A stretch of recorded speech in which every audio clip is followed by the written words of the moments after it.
So Nigel Farage and Zia Yusuf said that they want to set up concentration camps in Brighton. This is how I think there are three possibilities as to how this is going to turn out, this election. The first possibility is that Labour get in and Labour set off kind of a slow build up towards the concentration camps that Reform want to set up, which means they will set even stricter legislations against people on welfare, especially those who are disabled, long-term disabled. And from my experience, the people who get hit with this the hardest are not people like myself with long-standing mental health issues. The people that get hit the hardest are usually people with severe physical health issues. So there will be even greater austerity strategically to harm the most vulnerable people who actually need the benefits, not workers, not people like myself, people who are vulnerable. And once extremely vulnerable people are increasingly homeless, then will come increased sectioning like they tried to do to me, or increased arrests, arresting the homeless for being homeless, like I think either Preeti Patel or what's that other bitch's name? I can't remember her name now, but it was either Preeti Patel or another person who wanted to do that. I can't remember her name. So it's like arresting homeless people for being homeless, sectioning people for being homeless, so criminalizing homelessness essentially. That comes next. That's basically concentration camp light, institutionalizing the homeless. So that comes next. And then after that, I believe the American style sanctions that there's already a petition for, at some point the government will sign on to that. I can't see the Green Party doing that in any way whatsoever, but I can see the Labour Party doing that, and I can see the Reform Party doing that. The concentration camps will absolutely happen. It's just that they are not going to engineer that to happen right away. It's going to be a boiling frog effect. They're going to draw this out for as long as possible so that people aren't rounded up immediately. That's what will happen if Labour get into office. If Labour get into office, there will be no concentration camps, but there will be policies and legislations leading up to that. If the Green Party get in, then whatever plans Labour have and Reform have to facilitate to the far right, those will be delayed, okay? Not facilitate to the far right, but like to sympathize with the far right or to sympathize with right-wing people.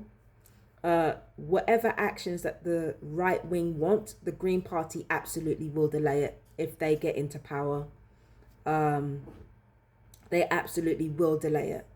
So if the Green Party get in, they will delay the concentration camps route, and they will ensure that as much as possible they can kind of slow down the progression of the austerity and how much it's actually hit vulnerable people. But they can only slow it down. They can't actually stop it because they have to go up against investors and benefactors who are more likely to side with parties that make them rich. So that's what the Green Party are up against. Even though the Green Party are also part owners of the UK, but that's neither here nor there.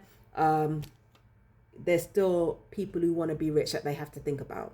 So that's the Green Party. The Green Party will slow down the progression of fascism. If Reform get in and they talk about the concentration camps, they absolutely will set those up. And Brighton will not be the only place. The places that Reform want to hit most, that Reform will most likely want to hit most, will be places that are supposedly left wing, right? And I'm not talking about left wing as in former mining towns and things like that. I'm talking strategically about those who oppose trans rights being rolled back, those who oppose queer rights being rolled back, those who oppose women's rights being rolled back. I don't think they will start on the black community just yet, even though the black community are usually hit first and hardest. You can't start with the marginalized first. You have to start with the marginalized within the marginalized. That means trans people, queer people, disabled people of all communities, and anyone seen to be protesting on behalf of those people. Those will most likely be the towns that are hit first, right? Now, these towns and these cities are already being hit with funding being taken away from them towards more right-wing conservative cities and towns and boroughs, right? So the funding has already been like funneled from these places to posher areas, right? It's already happening. So the concentration camps are going to be the next steps towards that, because they know that a lot of people are going to be in poverty in places like this. So the next step, best step, is to round people up who are homeless, who are without homes, who are like dissenting voices politically, round them up and put them into concentration camps, in detention centers. Immigrants as well. Immigrants are probably the most vulnerable when it comes to things like this, when it comes to what reform is planning. So yeah, immigrants are definitely on the chopping block as well, because again, it's about the marginalized within the marginalized. Immigrants are like top of the list here. So there are going to be concentration camps set up, and in case any white straight people think they are safe, they're not safe either. But all of this, everything that I've been talking about over the last decade or so with regards to how gang stalking facilitates all this is exactly what I was talking about, because gang stalking is Zertsitzung. Zertsitzung was Zertsitzung was literally a Nazi tactic to break down social systems, to make them more pliable for fascist and austere measures within government. Gang stalking is literally a Nazi tactic. It's a Nazi tactic that's been employed before against people that are deemed to be a problem within these social systems. Usually people who are the most vulnerable, who have been overlooked, who didn't do well in school as children, all that type of stuff, right? That is what normally gets you chosen. It's not always the case, but that's usually what gets you chosen. Everything being done to people who are already vulnerable were paving the way for this concentration camp shit. And you know there are a bunch of insecure, angry, bitter, weird ass fucking people who are more than happy to have that. And then, and these people who want concentration camps, they know that immigrants aren't the problem. They just want to be racist. They just want to be bigoted and get away with it. That means more to them than having a home, than having family, than having food to eat, than having, feeling better than another race of people or other nations of people are literally more important to those who would vote for reform than anything else. They will literally live off nothing, eating fucking dirt. They would literally sleep on nothing and eat dirt off the ground than ever let a bunch of black and brown people or trans people be happy.